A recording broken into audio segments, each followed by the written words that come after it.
আসসালামু আলাইকুম। আজকে আমার দোকানে আজকে ঈদের মিলাদুন্নবী নাকি মামা?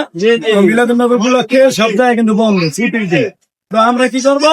আল্লাহর নাম নেবো, নামাজ পূজা করবো, এটাই। কিন্তু আমরা পাপী বান্দা অনেকেই নামাজ পূজা ঠিক মতন করি না। কিন্তু আমার মামা কিন্তু ভালো মনের একজন মানুষ।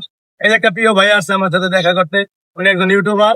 এই যে একটা প্রিয় মানুষ, উনি একজন গীতান করলো, আর উনি একজন মার্কেটের সর্দার।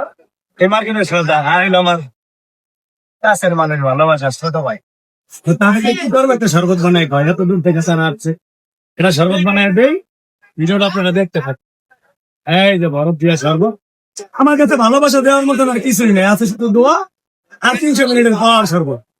হ্যাঁ, এই বাড়িটা দিয়ে হাইলি কালেকশন।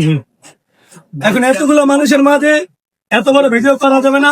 আমাদের সবচেয়ে বড় মেহমান খাওয়াইলাম। আপনি শুধু খাইয়া বলবেন কেমন লাগে, আর খাইয়েন না বলেন কেমন হয়েছে। অনেক সুন্দর হয়েছে।